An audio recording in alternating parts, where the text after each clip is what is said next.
बिस्मिल्लाहिर्रहमानिर्रहीम। अस्सलाम वालेकुम नाज़रीन, मैं हूं आपकी मेज़बान डॉक्टर मुक़द्दस मलिक। आपके अपने प्रोग्राम आपकी बात आपके साथ में आज हम मौजूद हैं डिवीज़न लाहौर के डिस्ट्रिक्ट शेखुपुरा में। और शेखुपुरा की हिस्ट्री कुछ इस तरह से है कि सबसे पहले जो शेखुपुरा के फाउंडर हैं वो नूरदीन मोहम्मद जहांगीर साहब हैं, जिन्होंने जो इसके फाउंडर हैं। और अगर शेखुपुरा को नाम दिया गया है तो उनकी वालिदा शेख खुबाबा के नाम से था, जो एक हिंदू खतून थी, लेकिन उनको प्यार और मोहब्बत की वजह से उनके हस्बैंड और उनके बेटे की वजह से ये एक नाम दिया गया था शेख खुबाबा का, तो इसी वजह से शेखुपुरा इसका नाम है।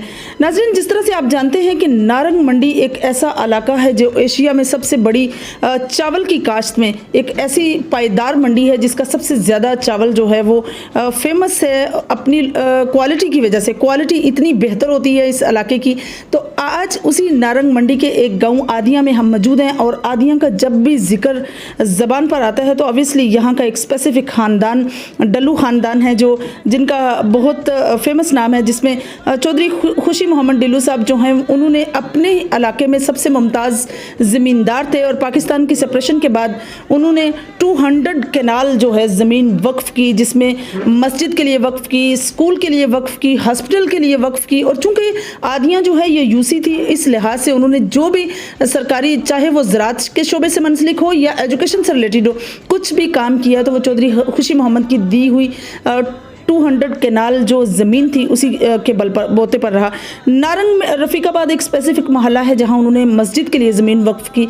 ऐसी समाजी शख्सियत के बेटे 6 बेटे थे उनके, जिनमें गुलाम गौस मोहम्मद, अल्लाह पाक उनकी मग़फ़िरत फरमाए, वो यूसी के चेयरमैन भी रहे, डिस्ट्रिक्ट के मेंबर भी रहे। और उनके दूसरे बेटे हाजी दोस्त मोहम्मद फ़िरोज़वाला चैम्बर के सदर भी रहे बार के, और साथ ही वो डिस्ट्रिक्ट कौंसिल के जो हैं वो स्पीकर भी रहे हैं और नाज़म भी रहे हैं यूसी आदियाँ के। और बाकी जो बेटे हैं उनमें भी एक लायर भी हैं और इसी तरह से ज़मींदारी भी करते हैं, सिस्टम को लेकर चलते रहे हैं। अब आ जाते हैं हम थोड़ा सा उनकी सियासत को थोड़ा सा आगे लेकर चलने पर। जब फैमिली हिस्ट्री में बात आती है तो ऑब्वियसली बच्चे जो हैं वो विरासत का हिस्सा होते हैं, तो विरासत को मुंतकिल किया। और मुंतकिल करने में हाफिज़ तैयब ज़मान सबसे पहले उन्होंने 2013 में उनको टिकट होल्डर हैं वो पीटीआई के और पाकिस्तान तहरीक इंसाफ के रहनुमा हैं। और इसी तरह से गुलाम गौस मरहूम साहब के बेटे जो हैं चौधरी बिलाल गौस डिल्लू साहब, वो बेबाक नडर तालीम याफ्ता और एक ऐसी अमीद इलाके के लिए 135 पीपी के वो उम्मीदवार एमपी हैं और इलाके में इलेक्शन कंटेस्ट करना चाहते हैं। सियासत में किस तरह से है, पाकिस्तान तहरीक इंसाफ का हिस्सा कैसे बने, आइए उनसे पूछते हैं कि हल्का उनका जो है उसमें उन्हीं की बरादरी में से जो ब्रिगेडियर जुल्फ़कार साहब थे वो एमएनए रहे हैं और एजुकेशन के मिनिस्टर भी रहे हैं। कैसी खिदमत रही उनके ख़ानदान की, उस पर बात करते हैं। सियासत पर मबनी बात करते हैं, इलाके की सियासत पर बात करते हैं और बात करते हैं कि 135 हल्का चूँकि बड़ा हल्का है तो इसके बारे में क्या राय देंगे। तो आइए आपकी मुलाकात हम चौधरी बिलाल साहब से करवाते हैं। चौधरी बिलाल गौस डिल्लू साहब उनका नाम है। अस्सलाम वालेकुम जी।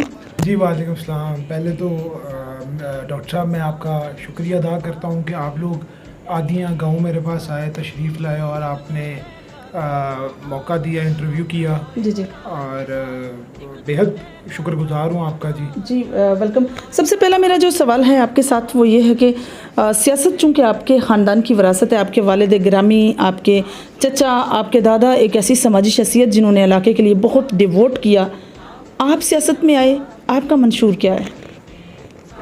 देखिए, सियासत में हमारी जो पीछे हिस्ट्री है अपनी, जो मेरे दादा की या वालिद साहब की थी, मैं तो उनकी लेगेसी और उनका ही मंशूर लेके आ गया हूँ कि अवाम की और अपने लोगों की खिदमत करना, जैसे कि वो मेरे दादा करते रहे, वालिद साहब करते रहे। और काफ़ी कुछ सोचा हुआ है वो इंशाल्लाह अगर अल्लाह मियाँ ने इज़्ज़त दी तो इंशाल्लाह वो लोगों को नज़र भी आएगा। और हमारे ख़ानदान की जो खिदमात हैं वो सारा इलाका जानता है। और सही, अगर आपको टिकट मिलती है पाकिस्तान तहरीक इंसाफ के, जिस तरह से आप रहनुमा हैं, नौजवान रहनुमा हैं, आप टिकट मिल जाती है, आप विन करते हैं, तो आपका अपने इलाके के लिए मैनिफेस्टो क्या होगा, क्या तब्दीली लाना चाहेंगे आप अपने हल्का के लिए? 135 हल्का चूँकि पाकिस्तान का सबसे बड़ा हल्का है। देखिए, हमारे ये जो नारंग मंडी के सराउंडिंग मेरा ख्याल है 200-150 जो गांव हैं उनको सिर्फ एक ही हॉस्पिटल और वो नारंग मंडी में है।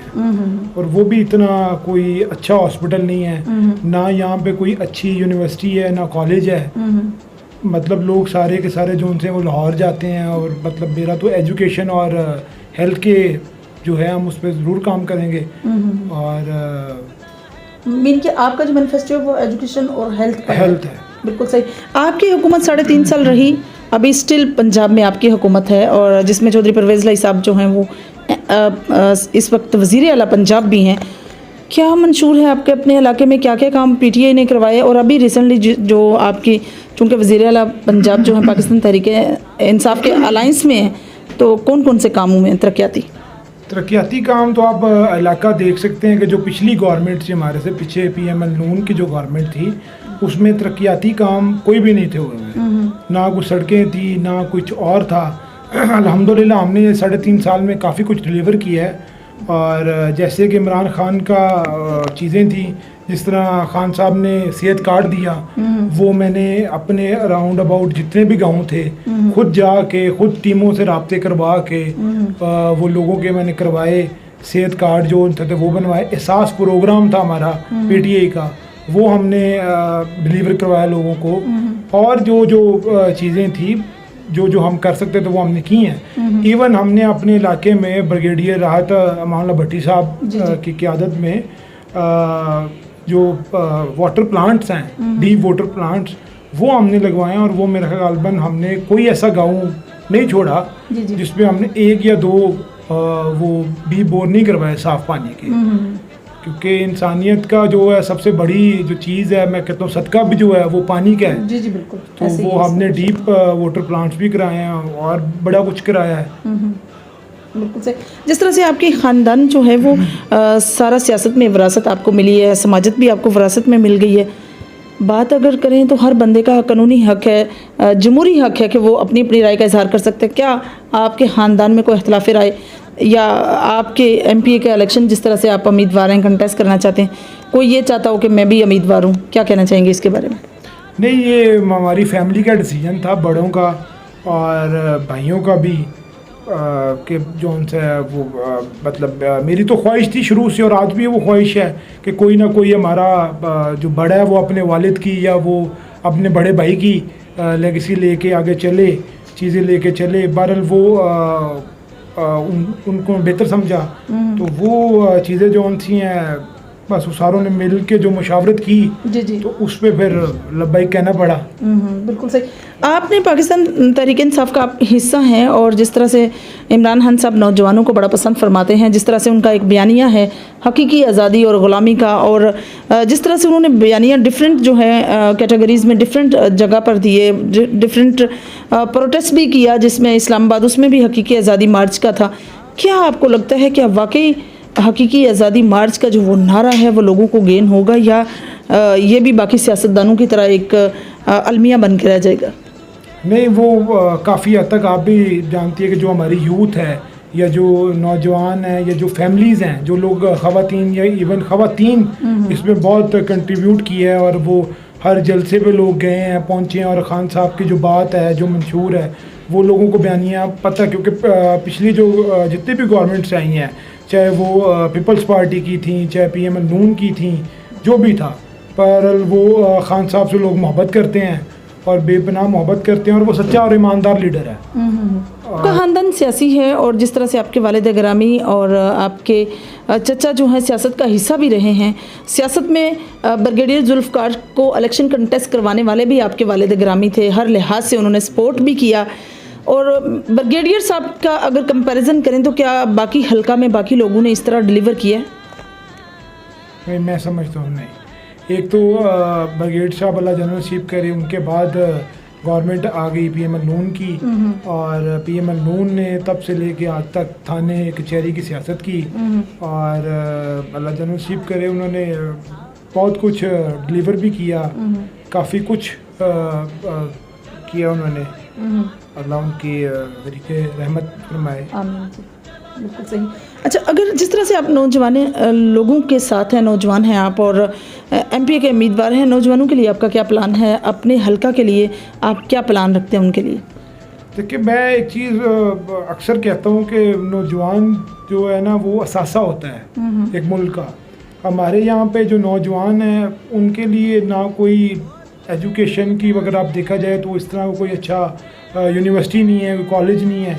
इवन आप बात करें, हम लोग बड़ा कहते हैं जी स्पोर्ट्स पे, तो आप ये देखें कि हमारे यहाँ पे नारंग मंडी के आसपास कोई स्टेडियम तक नहीं है, और ना ही हमारे किसी हुक्मरान ने अभी तक मंजूर करवाया स्टेडियम। इवन मैं अक्सर वो देख के बड़ा हैरान होता हूँ कि लोग जहाँ उनको जगह मिलती है वो क्रिकेट और वो टूर्नामेंट्स कराते हैं।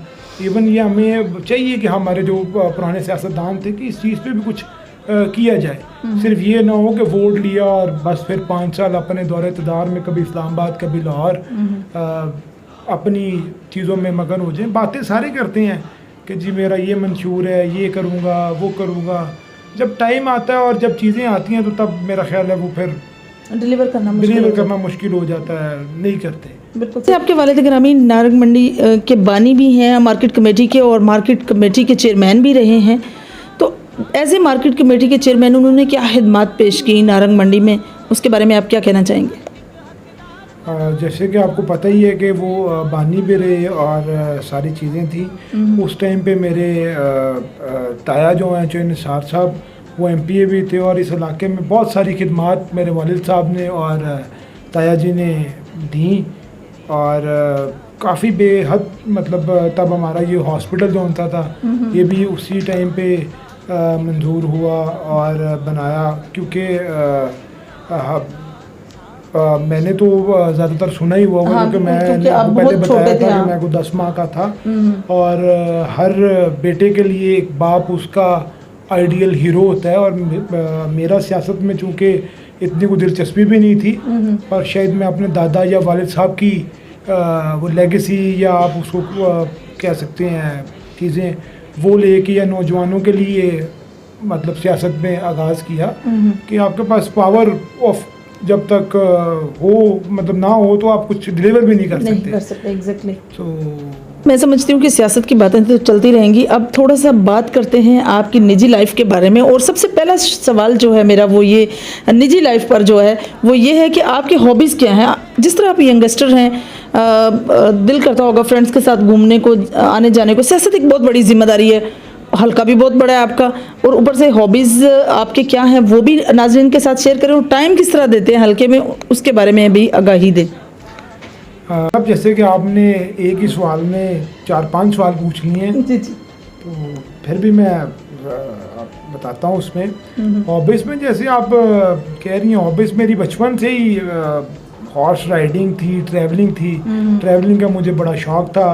इवन मेरा ख्याल है मैंने पाकिस्तान का कोई ऐसा एरिया नहीं होना, कोई ऐसी जगह नहीं होनी फेमस या दूसरी जो मैंने साउथ पंजाब, नॉर्थ, सारी ईस्ट, ये सारा मतलब पाकिस्तान जो था ना जी वो ट्रैवलिंग किया हुआ है। तो ये मुझे बहुत शौक़ था। और दूसरी जो आपने बात की कि दोस्तों को टाइम देने वाली, तो वो अल्हम्दुलिल्लाह टाइम मैनेज करना पड़ता है, निकालना पड़ता है, क्योंकि जब आपकी प्रोफेशनल लाइफ आ जाए तब उसमें काफ़ी चीज़ें जो सी हैं वो आपको करनी पड़ती हैं और टाइम भी मैनेज करना पड़ता है। तो वो अल्हम्दुलिल्लाह ऑफ एंड ऑफ लाहौरी रात में होते हैं, या वो चले जाते हैं वीकेंड्स पे भी, या जो भी होता है तो वो उनको भी टाइम दिया जाता है।